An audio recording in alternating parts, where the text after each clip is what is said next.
The On Target Institute presents a teaching from the Men on Target small group curriculum. Now with today's session, On Target founder Vince D'Acchioli. Hello men, and welcome to our review session for Module 1 of the Men on Target curriculum.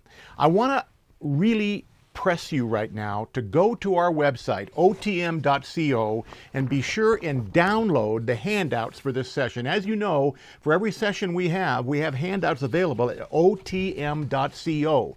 These handouts are going to be very important for you today because there's a place for you to rate how you've been doing in the areas we're going to be discussing. And there's also a wonderful commitment card, a prayer and commitment card that you can fill out for all the men in your group, so you'll have something to pray for them about specifically. Now, in this session, we are titling this Module 1 Growth Keys. We're going to review the various teaching sessions that we've been bringing to you and allow you an opportunity to evaluate how you've been doing in all of these areas. So, for those of you who weren't able to be with us, you can always catch up by going online or by ordering the earlier sessions and be right here with us. Let's look at the growth keys. We began by talking about our goal is to create the man God intended. And if you recall, we started out with talking about the vision for what we're doing with an iceberg example. We talked about how if we look at an iceberg in an organizational context, we can also use that same illustration and look at it in a biblical context. In an organizational context, the iceberg represents an organization where the base of the iceberg is the vision or mission, which informs its core values or operating principles, and ultimately the behavior, which is what is seen at the tip of the iceberg, is consistent with the vision and core values. If you look at it in the context of an individual, if you recall, we talked about how the base or the vision or mission ought to be my Bible, and that it's an alignment of my Bible, my core values or beliefs, and ultimately my behavior. We talked about how oftentimes moral schizophrenia, which is truth learned on Sunday that is not applied on Monday, moral schizophrenia happens when we chip off the top of the iceberg and float it off. It's called compromise. And how important it is for us men to make sure that we are aligned.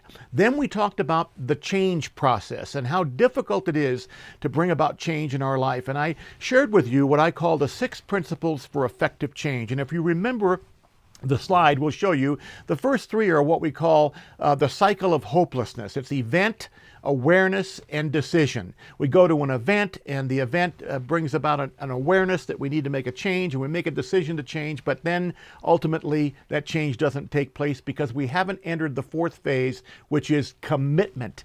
Commitment, if you recall, we said is the bridge you must cross to transform the old man into the new man. And then ultimately, commitment must lead to process. And that's the part we don't like, guys. Process is work. You know, it's kind of like, you remember the illustration about lifting weights and how when I was a young kid, I got these new weights and went and lifted them for 20, 30 minutes, went to the mirror, ripped off my shirt, and got frustrated because I didn't see any real progress.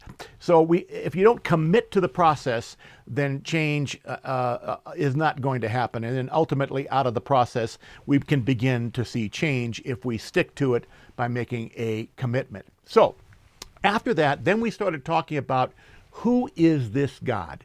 And if you remember, we used a cell phone as an illustration. We talked about how incredible this cell phone technology is these days and how we're so amazed at it.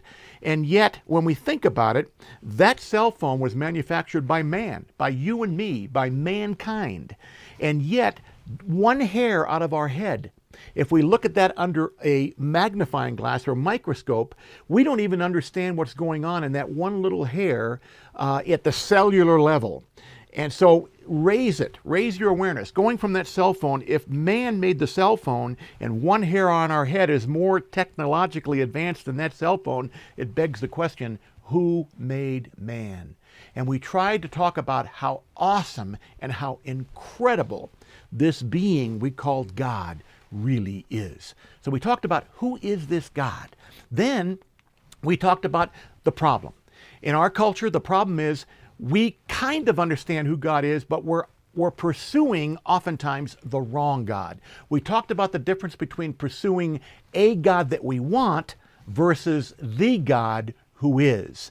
I think I shared with you the story of my own life, that when I first accepted the Lord into my life, I didn't want the God of the Bible. I wanted the God I wanted, the God that would agree with me living my life the way I wanted to live my life, and I avoided the God who is real, lives in heaven. And listen, guys, he has an opinion, and I think I mentioned this before. Guess whose opinion don't count?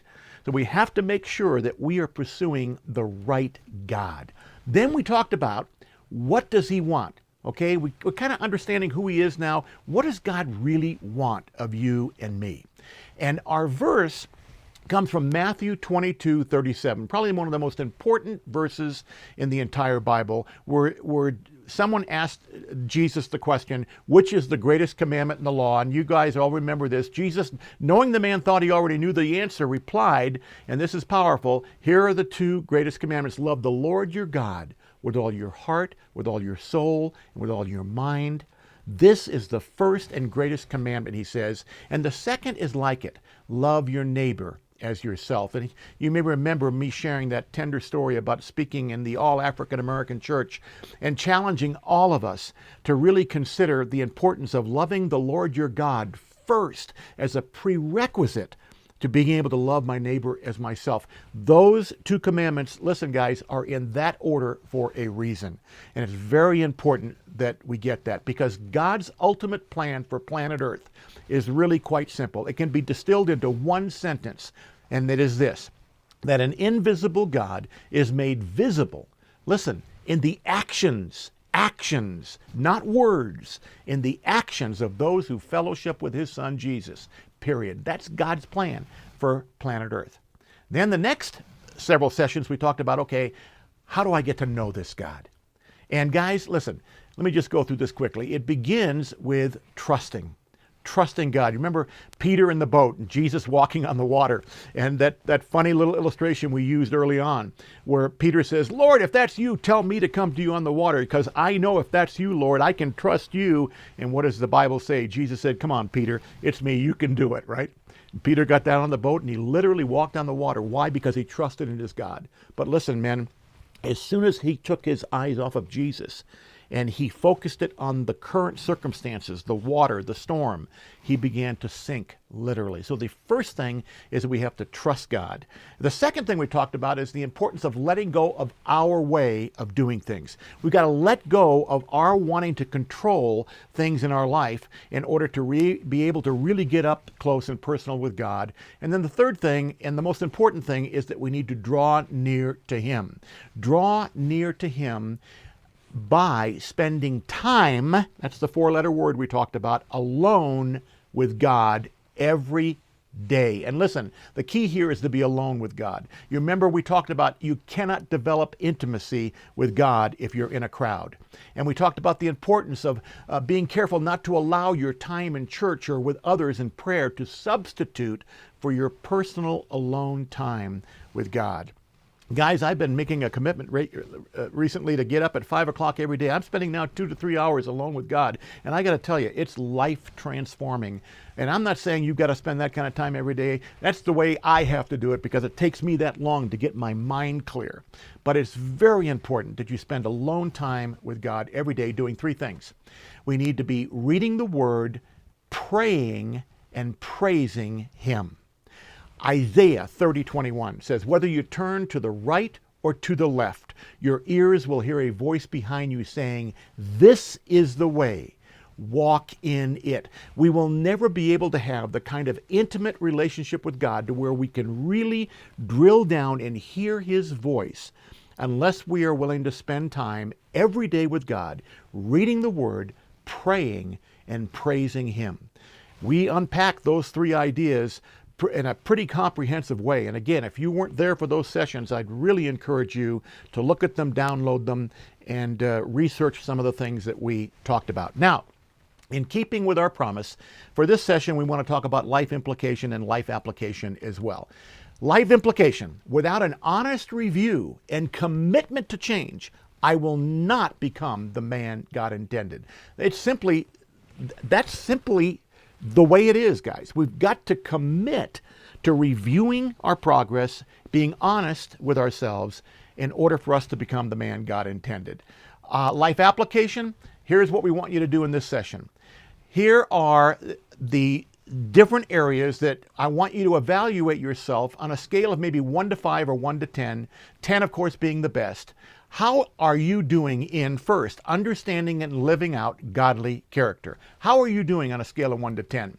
How are you doing in the 6 stages for change? Where are you? Have you made that commitment? Have I made a commitment? And then seeking the God who is, not a God that I want. How are you doing in that area? Establishing a quality devotional habit. Very, very important. Be honest with yourself and those at your discussion table. And then reading the Word.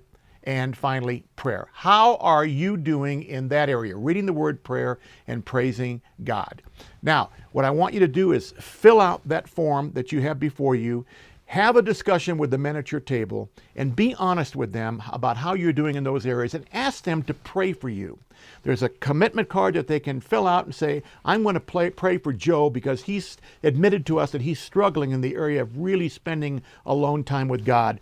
And let's all commit to each other to pray for each other every day so that we can truly become the man God intended. Until next time, I love you guys. Thank you so much for being part of OTI, and we'll see you from Module 2. God bless.